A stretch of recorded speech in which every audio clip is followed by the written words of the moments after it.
नमस्कार, बहुत स्वागत है आप सभी का। आप देख रहे हैं इंडिया न्यूज, आपके साथ मैं हूं ममता तिवारी। यूपी निकाय चुनाव के दूसरे चरण की वोटिंग इस वक्त जारी है। दूसरे चरण में मैदान में 83 उम्मीदवार महापौर उम्मीदवार हैं और इंडिया न्यूज पर चुनाव की सबसे बड़ी कवरेज इस वक्त लगातार जारी है। अलीगढ़ में सुबह 9 बजे तक 7% मतदान हुआ है। गौतम बुद्ध नगर में सुबह 9 बजे तक 11.22% मतदान हुआ है। पीलीभीत की अगर मैं बात करूं तो 9 बजे तक 12.34% मतदान हुआ है। हाथरस में सुबह 9 बजे तक 9.52% वोटिंग हुई है।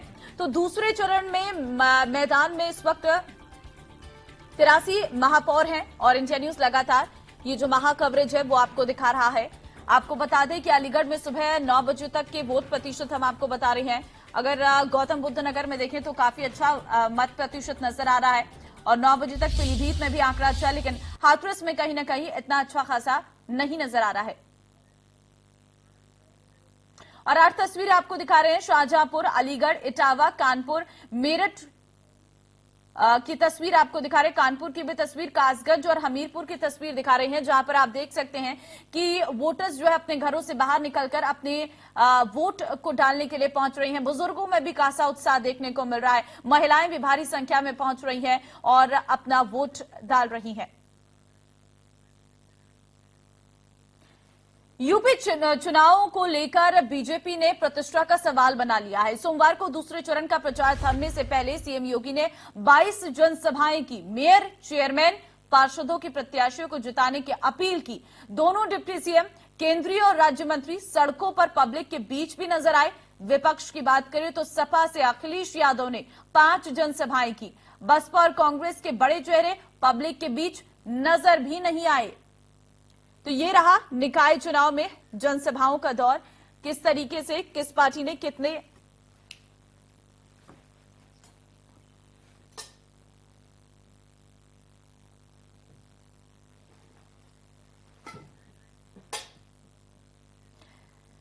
बढ़ते आगे, गाजियाबाद से खबर आपको देते हैं। निकाय के दूसरे चरण का मतदान जारी है। बीजेपी मेयर प्रत्याशी सुनीता दयाल ने मतदान किया है और नेहरू नगर स्थित अपने बूथ पर मतदान किया है।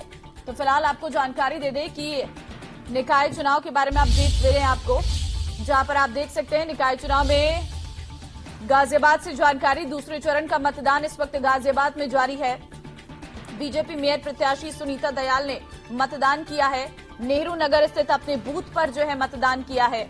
आपको बता दें गाजियाबाद में निकाय चुनाव के दूसरे चरण का मतदान इस वक्त लगातार जारी है और दूसरे चरण की अगर हम बात करें तो वहां पर लगातार वोट डालने के लिए लोग पहुंच रहे हैं और एक अच्छा खासा मत प्रतिशत देखने को मिल रहा है। गाजियाबाद में सुबह से ही लोग पहुंचे हैं और अपना वोट डाल रही हैं। बीजेपी मेयर प्रत्याशी सुनीता दयाल ने भी अपना वोट डाला है, मतदान किया है।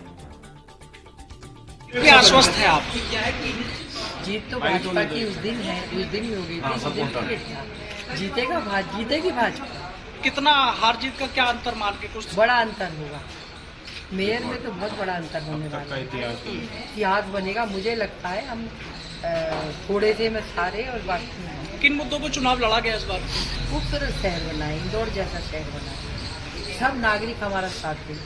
छोटी छोटी समस्याएं भी हैं, कहीं कहीं बड़ी भी हैं, तो उनको दूर करेंगे। अभी तक हमारा निगम रहा, इस सभी मेयर ने बहुत अभूतपूर्व विकास किया है, तभी ये महानगर का इतना सुंदर रूप निकल के आया है। और इसको कैसे बढ़ा के और सुंदर चहुमुखी विकास हो, छोटी समस्याएं भी दूर हो। चलिए जानकारी बरेली से आपको दे रहे हैं, जहां पर अब्दुल रजा स्कूल मतदान केंद्र में हंगामा। सपा समर्थकों पर हंगामा करने का आरोप, भीड़ को देखते भारी पुलिस बल तैनात किया गया है। तो सपा समर्थकों पर हंगामे के आरोप लगे हैं, आपको बता दें। और बरेली में अब्दुल रजा स्कूल मतदान केंद्र में हंगामा, जहां पर सपा समर्थकों पर हंगामा करने का आरोप लगा है।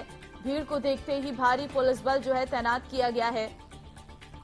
तो अब्दुल रजा स्कूल मतदान केंद्र में हंगामा।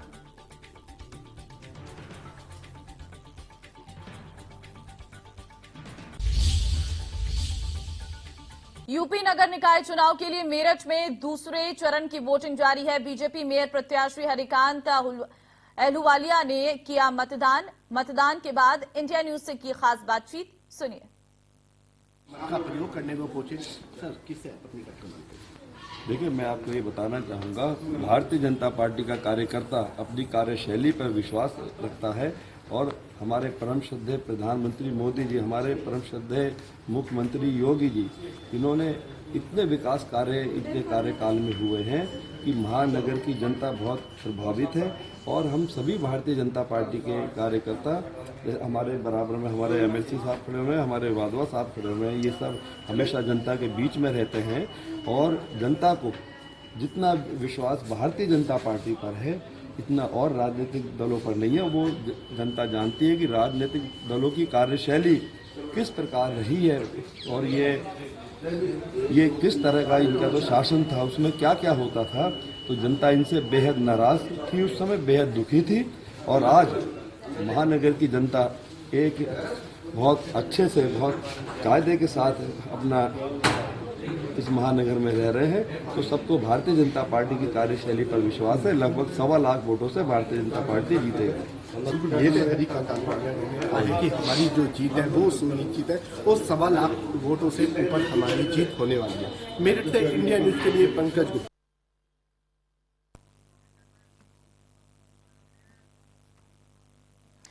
तो फिलहाल आपको बता दें कि निकाय चुनाव का रण सजा हुआ है, लोग अपना वोट डालने के लिए पहुंच रही हैं। तस्वीरें क्या है, सबसे पहले अपने संवाददाता के पास चलते हैं। मोहित गुप्ता बने हुए हैं हमारे साथ। मोहित, आपसे जानना चाहूंगी कि क्या हाल है और किस तरीके की स्थिति देखने को मिल रही है। वोट प्रतिशत अब तक का निकलकर सामने आ गया है और बूथों पर लोगों की संख्या क्या नजर आ रही है आपको? देखिए, बिल्कुल निश्चित रूप से सबसे पहले संख्या की बात करें, क्योंकि जैसे जैसे अब दिन बढ़ता जा रहा है कि धूप सर पे आती रही है, तो कहीं ना कहीं जो बूथ हैं इन पर थोड़ा सा सन्नाटा पछड़ा हुआ जरूर है। लेकिन देखिए, वोट डालने का जज्बा एक आपको सामने तस्वीरों में दिखा है।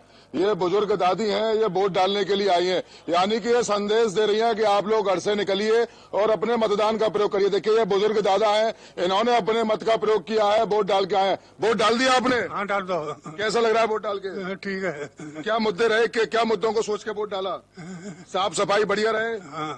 देखिए, बिल्कुल निश्चित रूप से देखिए, तस्वीर में आपको एक बार दिखाऊं कि जो मतदान केंद्र है और मतदान केंद्र पर, क्योंकि जब सुबह यहाँ लाइन लगी हुई थी, लेकिन जिस तरीके से धूप निकलती जा रही है वहां पर आप थोड़े से जो मतदाता हैं वो थोड़े बहुत कहीं ना कहीं कम होते हुए नजर आ रहे हैं। देखिए, 9 बजे तक की अगर बात करें तो 9 बजे तक अभी तक 7% मतदान हुआ है।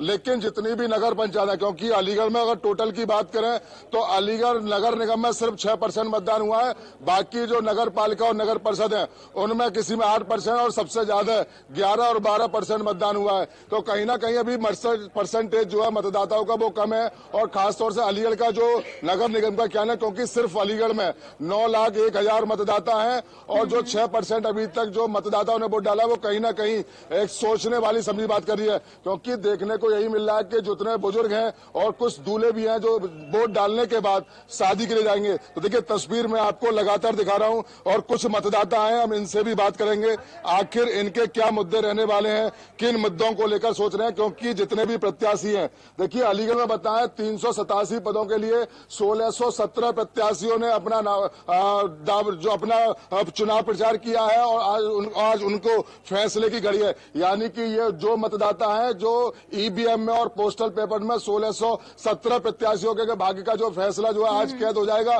तो आज किसके सर बंधेगा ये 13 तारीख को पता चल जाएगा। फिलहाल मतदाता हमारे साथ। आप बात करिएगा, मैं लौटती हूँ आपके पास। उसके बाद चलिए मोहित के पास ही चलते हैं। पहले मोहित लोगों से बात कर रहे हैं, वो दिखा देते हैं। देखिए, बिल्कुल क्या क्या मुद्दे रहने वाले हैं आपके? हमारा तो यही है, मेंबर बढ़िया हो, चेयरमैन बढ़िया हो, सफाई की तरफ ध्यान दे, पब्लिक को अपना समझे, पब्लिक में घूमे, और क्या है। क्या क्या मुद्दे रहने वाले हैं चुनाव के? इस बार क्या मुद्दे रहेंगे भैया चुनाव के? क्या सोच के वोट डाला जा रहा है आज? चुनाव को देख के सड़क आरसीसी हो और जो बिजली हो, पानी हो और साफ सफाई हो। देखिए, बिल्कुल निश्चित रूप से बता दें कि तमाम जो बुनियादी जरूरतें हैं, यानी कि बुनियादी जरूरतें बता दें, चाहे वो गली की सफाई हो, जल भराव की समस्या हो, नाली हो, स्ट्रीट लाइट हो, यानी कि निकाय चुनावों को लेकर जो बेसिक समस्या है उसको लेके जो भी मतदाता है उन्होंने अपने मन में सेटअप बनाया हुआ है। आखिर उनको किसको वोट देना? लेकर ये वोट डाले जा रही हैं और कहीं न कहीं लोगों की भीड़ भी नजर आ रही है। मैं लौटती हूँ, आप बने रहिए। जिया मंजरी इस वक्त हमारे साथ राजनीतिक विश्लेषक बैठी हुई है। जिया जी, बहुत धन्यवाद अपना समय देने के लिए। सबसे पहला सवाल इस वोट प्रतिशत पे ही ले लेते हैं, क्योंकि 9 बजे का आंकड़ा हमारे सामने है। कहीं पर 8 है, कहीं पर 7 है, कहीं पर 10 है और मैक्सिमम ये 12 पहुंचा हुआ है। कैसे देखते हैं इस वोट प्रतिशत को हम? जी देखिए, वोट डालने के लिए सभी को प्रेरित किया जाता है और मुझे ऐसा लगता है कि अभी जो भी एग्जिट पोल आए थे हमारे, जो भी जो भी हमारे आंकड़े आ रहे हैं, दिख रहे हैं, तो उस हिसाब से तो मुझे लगता है कि बीजेपी चल रही है फ्रंट में। और लोग अभी अभी तो सुबह हुई है, अभी तो 10 बजा है। लोगों का जो वोट डालने का टाइम होता है वो बेसिकली होता है 11 बजे से लेकर के 4 बजे के बीच में, क्योंकि वो फ्री टाइम होता है लोगों का। उस टाइम पे वो अपना, क्योंकि मॉर्निंग दिनचर्या होती है, सुबह उठते हैं लोग, तैयार होते हैं, अपना खाना पीना खाते हैं और वोट डालने जाते हैं। सुबह से अर्ली मॉर्निंग वोटिंग नहीं होती है। तो अभी जो मेजर चेंजेस आएंगे या मेजर आंकड़ों में जो उछाल या फिर कह दीजिए कि जो भी आएगा अपकमिंग, वो आएगा लगभग 4 बजे तक। तो हमें इस पे नजर बनाए रखना चाहिए कि किस प्रकार से वोटिंग प्रतिशत बढ़ रहा है और जो एक्चुअल पिक्चर आने वाली है वो लगभग 3 से 4 बजे तक क्लैरिटी हमें मिल जानी चाहिए। लेकिन एक और चीज इस बार के निकाय चुनाव में देखने को मिला है, जिस तरीके से मुख्यमंत्री योगी आदित्यनाथ, डिप्टी सीएम दोनों, केंद्रीय मंत्री, राज्य मंत्री, जितने प्रचार प्रसार उन्होंने किए हैं और लोगों के बीच गए हैं। हालांकि ये चुनाव होता है मूलभूत सुविधाओं को लेकर, इसमें मुद्दे अलग होते हैं, विधानसभा के मुद्दे अलग होते हैं, लेकिन जो प्रचार प्रसार था वो पूरी तरीके से जो केंद्रीय मंत्री हैं, राज्य मंत्री हैं, मुख्यमंत्री हैं, उनके हाथों में था। तो उनका कितना इम्पैक्ट पड़ेगा इन चुनाव में?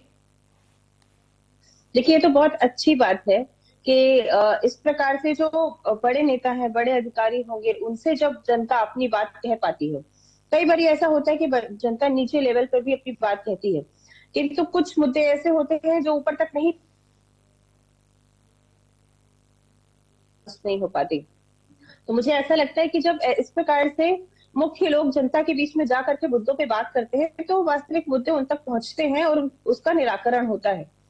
तो ये बहुत अच्छी बात है कि वो इतने निकाय चुनाव में भी जा करके जनता से मिल रहे हैं, बात कर रहे हैं, उनको आश्वासन दिला रहे हैं।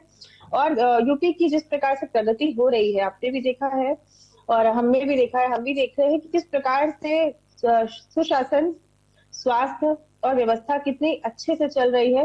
तो मुझे लगता है कि वो और भी जो मुद्दे हैं जनता के, वो जानना चाहते हैं कि भाई जनता आश्वस्त है, नहीं है और आगे क्या बदलाव चाहती है।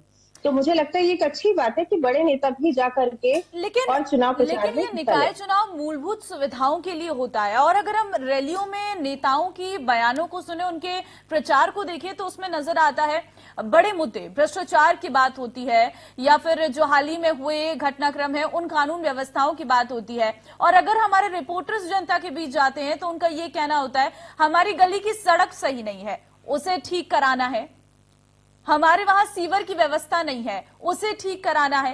इसलिए कहीं ना कहीं अगर मैं ये देखूं कि अगर जो प्रत्याशी है वो कहीं ना कहीं कनेक्ट कम कर पा रही हैं और उससे ज्यादा जो है बड़े नेताओं की रैलियों को ज्यादा लगाया गया है, लोगों की भीड़ वहां इकट्ठा हो रही है, लेकिन वो जो भीड़ वहां इकट्ठा हुई है वो वोटों में तब्दील नहीं हो पा रही है। पहले चरण में भी वो आंकड़ा इतना स्पष्ट नहीं था। जी देखिए, जैसे मैंने कहा है अभी कि वोटिंग क्लैरिटी हमको 3 से 4 बजे तक मिलेगी कि वोटिंग में इजाफा होगा और जो कि हमेशा वोटिंग का पैटर्न रहा है। दूसरी बात मैं ये कहती हूँ कि जो आप बोल रहे हैं कि जनता कनेक्ट नहीं कर पा रही है, तो मुझे लगता है कि जनता के कुछ मुद्दे होते हैं। ऑफकोर्स करप्शन हर लेवल पे है, हम उसको मिटाने के लिए कहाँ कहाँ लैक कर रहे हैं वो जानना बहुत आवश्यक है। यदि कहीं पे कुछ चीज कोई भी स्कीम लॉन्च हुई और वो पहुंच नहीं रही है तो वहां पे क्या कमी रह रही है उसके ऊपर आकलन करना बहुत आवश्यक है। और बड़े नेता भी अगर इसमें पार्टिसिपेट करते हैं तो मुझे नहीं लगता कि कोई दिक्कत होनी चाहिए। दिक्कत तब होनी चाहिए कि जो निकाय चुनाव का जो पार्षद है वो जा रहा है, मिल रहा है लोगों से और लोगों से इंटरेक्ट नहीं करे। मुझे लगता है कि वो तो इंटरेक्ट कर ही रहा है, लेकिन अगर बड़े अधिकारी, बड़े नेता भी इसमें इंटरेक्शन कर रहे हैं तो दैट इज गुड, क्योंकि करप्शन का मुद्दा तो 0 लेवल से, ग्राउंड लेवल से लेकर के हर लेवल पे काम करता है। अगर मान लीजिए कि कुछ स्कीम्स लॉन्च हुई और जनता तक नहीं पहुंची तो कम से कम उसका हिसाब लेने के लिए कोई उससे बड़ा अधिकारी, उससे बड़ा नेता आ रहा है कि भाई क्यों नहीं पहुंची। तो ये एक अच्छी पहल है, मुझे ऐसा लगता है। और दूसरी बात मैं आती हूँ कि देखिए हर घर जल जैसी योजनाएं जो प्रधानमंत्री जी ने चलाई हुई है, इस प्रकार से पानी की योजना हो गई, पानी हो रहा है, डिस्ट्रीब्यूट नहीं हो रहा है, नई पाइपलाइंस पड़ रही है, नहीं पड़ रही है, ठीक है। उज्ज्वला योजना हो गई, हर घर में गैस होनी चाहिए, हर महिला के पास भी गैस कनेक्शन होना चाहिए। तो ये मूलभूत सुविधाएं ही हैं जो स्कीम्स लॉन्च की गई हैं पीएमओ से, वो निकाय चुनाव के द्वारा ही, मान लीजिए कि वहां के जो लोकलाइज पॉलिटिशियंस है उनके थ्रू ही जनता तक पहुंचती है। तो इसका भी आकलन होते रहना आवश्यक है कि जो स्टेट लॉन्च स्कीम्स हैं, जो पीएमओ लॉन्च स्कीम्स है, उनका सही से क्रियान्वयन हो रहा है या नहीं हो रहा है, कहीं उसमें कोई कमी तो नहीं है। इसलिए यदि इस प्रकार के नेता उसमें जुड़ करके काम करें तो मुझे तो लगता है पॉजिटिव है, इसको पॉजिटिवली लेना चाहिए। चलिए, ये पॉजिटिव है, कैसा है मोहित से जरा जान लेते हैं। मोहित, क्योंकि ये जो चुनाव होता है वो लोकल बॉडी चुनाव है, जहां पर जनता जो है अपने प्रतिनिधि को चुनती है और सीधे तौर पर वो अपने लिए जो उनकी मूलभूत सुविधाएं, सड़क, पानी और जो भी दिक्कतें हैं सीवरेज की, उनको लेकर चुनती है। ऐसे में कितना असर पड़ेगा जो नेताओं की रैलियां हुई या बीते दिनों जो घटनाक्रम हुए, चाहे फिर वो एनकाउंटर्स हो या फिर जिस तरीके से कार्रवाई की गई सरकार के द्वारा? देखिए, बिल्कुल निश्चित रूप से बता दें कि निकाय चुनाव को लेकर यानी कि जो लोग हैं या जनपदवासी हैं, ये अपनी शहर की सरकार को बनाते हैं। यानी कि शहर की सरकार से मेरा मतलब है जो इतनी मूलभूत इनकी सुविधाएं, चाहे वो पानी की समस्या ले लें, जल सफाई की समस्या ले लें या जल भराव को ले लें। देखिए, सबसे बड़ी बात क्या है कि जो निकाय चुनाव के प्रतिनिधि हैं, जो पार्टी है वो अपने कार्यकर्ताओं को चुनती है, लेकिन इस बार के कार्यकर्ताओं में काफी विरोध देखने को मिला है, क्योंकि जिस तरीके से भारतीय जनता पार्टी का जो टिकट लेकर बंटवारा हुआ है, तो कुछ ऐसे लोग हुए हैं जो पार्टी से बागी हो गए। यही कारण रहा है कि बीजेपी के जिलाध्यक्ष की तरफ से 38 लोगों को बाहर निकाला गया। अलीगढ़ की अगर बात करें तो अलीगढ़ एक बड़े उद्योगपति को टिकट दिया गया, कहीं कार्यकर्ता को टिकट दिया गया, कार्यकर्ताओं को नजरअंदाज कर दिया गया। तो कहीं ना कहीं कुछ ऐसे जिला उपाध्यक्ष को देखा भी था। खैर, अगर नगर पालिका की ले लें, खैर नगर पालिका में जिला उपाध्यक्ष ने इस्तीफा देकर निर्दलीय चुनाव में आ गए और आज की डेट में वो फाइट में लड़ रहे हैं। तो कहीं ना कहीं ये पोजीशन साफ तौर से देखने को मिल रही है कि कहीं जो 38 लोग ने पार्टी की बगावत की है, आखिर ये बगावत वोट किस तरफ जाने वाला है। देखिए, लगातार योगी आदित्यनाथ अलीगढ़ आए थे। अलीगढ़ आने के बाद में ट्रिपल इंजन की सरकार बनाने का वादा कर रहे थे। ट्रिपल इंजन केंद्र में और राज्य में उनकी सरकार है। ट्रिपल इंजन निकाय को भी लेकर उन्होंने अपना आह्वान किया था, वोट के लिए अपील की थी। उसके बाद अखिलेश यादव आए, अखिलेश यादव ने रोड शो किया। तो तमाम जो बड़े पार्टी के कार्यकर्ता हैं, बड़े पार्टी के जो नेता हैं, उन्होंने अपने जो लोगों को, वोटों को रिझाने के लिए तमाम प्रयास कयास किए। लेकिन वोटर के मन में आज की डेट में बिल्कुल सेटअप बना हुआ है कि आखिर हमारा नजदीकी कौन है, हमारी सुख दुख में आखिर कौन सुनेगा, हमारे जो शहर की सरकार है इसमें हमारी सुनने वाला है कौन, और इसकी सफाई की व्यवस्था हो, जल भराव की समस्या हो, स्ट्रीट लाइट। देखिए, बेसिक जो जरूरत है कि सामान रहते हैं। घर में कोई रिश्तेदार आता है तो घर के बाहर सफाई कैसी है, नाली का पानी कहीं इकट्ठा तो नहीं हो रहा, बारिश हो रही है तो जल भराव नहीं हो रहा। बेसिक मूलभूत की जुड़ी समस्याओं के लिए निकाय चुनाव का हम लोग प्रतिनिधि चुनते हैं और उसके लिए ये लोग यही चाहते हैं कि वो हमारे बीच का हो, हमारी सुनने वाला हो। तो लेकिन सबसे बड़ी बात यह है, कहीं ना कहीं देखिए, पिछले 2017 में मैं अलीगढ़ मेयर के चुनाव की बात कर रहा हूं, तो डॉक्टर राजीव अग्रवाल को टिकट दे दिया था और उसके बाद वो 10,000 से आगे थे और बसपा ने पहली बार फतेह हासिल की थी। हालांकि उससे पहले 4 बार लगातार बीजेपी के पक्ष में मेयर का चुनाव रहा था। लेकिन आज अगर अलीगढ़ के चुनाव की बात करें तो बसपा और समाजवादी, यानी कि बसपा से सलमान साहिद को टिकट दिया गया है, समाजवादी को आई जमीला, तो कहीं ना कहीं त्रिकोणीय मुकाबला देखने को मिल रहा है। तो कहीं ना कहीं जो बागी लोग हैं, चाहे वो किसी भी पार्टी के हों, क्योंकि सलमान साहिद की बात करें, सलमान साहिद को 2022 में बिल्कुल मोहित, एक अलग ही समीकरण है, वो साफ तौर पर नजर भी आ रहा है। और कहीं ना कहीं जो बड़ी बातें आपने कही हैं कि जनता इस वक्त अपने बीच से किसी इंसान को चुनना चाहती है ताकि वो अपनी बातें उस तक जाकर कह सके। इसी बात का जिक्र मैं लगातार कर रही हूं। लेकिन जिया जी, आपसे ये भी सवाल रहेगा, जिस तरीके से कहा जाता है कि ये निकाय चुनाव का जो असर है वो कहीं ना कहीं, ये निकाय चुनाव का असर जो है वो आने वाले लोकसभा चुनाव पर भी पड़ेगा, ये भी समीकरण बन रहे थे। ये एक सेमीफाइनल के तौर पर देखा जा रहा था। क्या लगता है, क्योंकि इसे हम लोकल बॉडी चुनाव कहते हैं और इसका कंपैरिजन जो है नेता लोकसभा चुनाव से कर रहे हैं।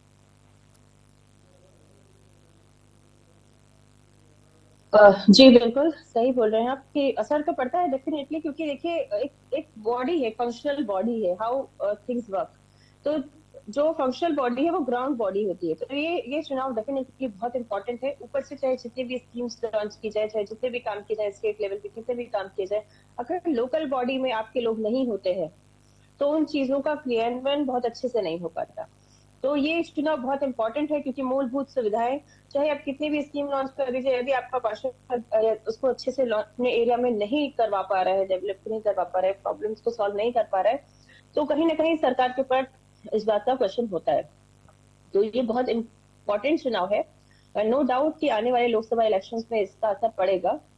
सो मुझे लगता है कि देखिए क्या समीकरण बन के आ रहा है, और 4 बजे तक का वेट करते हैं। मुझे लगता है कि नतीजे जो है अच्छे होने चाहिए, डेवलपमेंट, स्वास्थ्य व्यवस्था, सुशासन की तरफ होने चाहिए।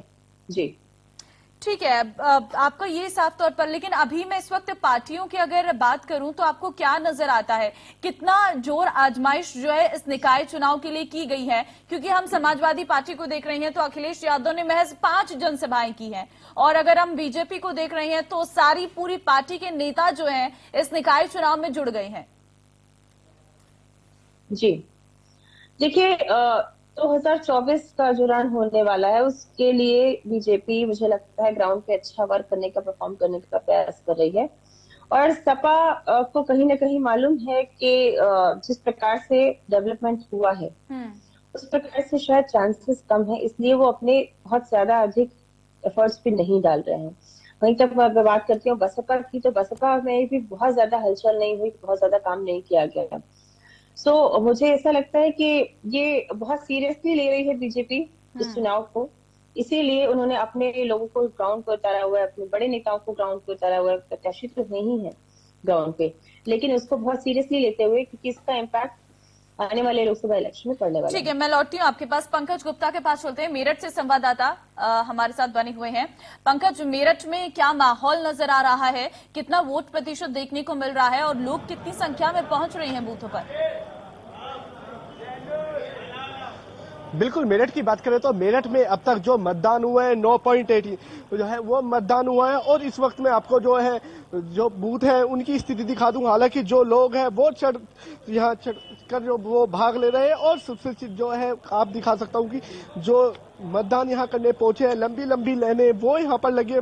पुलिस सुरक्षा बल की बात करें तो पुलिस सुरक्षा बल यहाँ मौजूद है, सुरक्षा के जो व्यवस्था है वो चाक चौबंद की गई है, और जो 50 से अधिक जो संवेदनशील जो बूथ बनाए गए हैं उन पर जो है ड्रोन से निगरानी की जा रही है, लगातार उन पर जो है वीडियोग्राफी उन पर की जा रही है। और आप तस्वीरों में देख सकते हैं कि यहाँ पर जो है वो मतगणना पर जो इस तरह यानी कि जहाँ मतगणना हो रही है वहां पर पुलिस व्यवस्था कितनी टाइट है, आने जाने वाले जो लोग हैं उन पर गहनता से वो जो है उनकी चेकिंग की जा रही है। जी लेकिन पंकज, क्या मुद्दे हैं इस बार जनता के? जरा बात कर पाए उनसे तो ठीक होगा, लेकिन आप भी जरूर बताइएगा कि क्या मुद्दे हैं जिसकी वजह से इस बार जो है मेरठ का चुनाव काफी दिलचस्प हो रहा है। बिल्कुल, आपको तस्वीर में मैं दिखाता हूँ। एक जो है एक बुजुर्ग है जो बीमार है, वो वोटिंग करने आए। एक बार उनसे बात कर लेते हैं किस मुद्दों को लेकर इस बार जो है उन्होंने वोट की है। आपका नाम? हाँ जी, मेरा खचेड़ू। किस मुद्दों को लेकर इस बार आपने वोट किया, क्या मानते हैं? वो मुद्दा यहाँ अपना सफाई सुबह सही होती रहे बस, और क्या है, इसी मुद्दे पर चल रहा काम। क्या साहब के तौर पर कहना है कि मेरठ के अंदर जो मेन मुद्दे हैं सफाई का है, नाली है, नाले है, और जो मेरठ की जो यानी कि जो सड़कें हैं उनकी जो दशा है वो बहुत खराब है। तो साफ तौर पर कहना है जो लोग यहाँ पर वोट करने पहुंच रहे हैं उनके जो मेन मुद्दे हैं, नाली है, सड़क है, ये मेन मुद्दे मेरठ के अंदर। बहुत धन्यवाद आपका तमाम जानकारी देने के लिए। तो फिलहाल केंद्रीय मंत्री एसपी सिंह बघेल से हमारे संवाददाता ने खास बातचीत की, सुनिए जरा। लेकिन पिछली बार भी आप देखो तो मेरठ और अलीगढ़ को छोड़ के सभी नगर निगमों पे हम लोगों ने कब्जा किया था। उस दौरान उसके बाद 5 साल में कार्य बहुत हुए हैं, तो मुझे लगता है कि मुंह खाता है तो आंखें झुकती हैं। तीसरी बात यह है कि ये मौसम भी परसेंटेज कम करता है। दूसरी बात इसमें जो है मेयर 3-4 पार्टियां लड़ती हैं।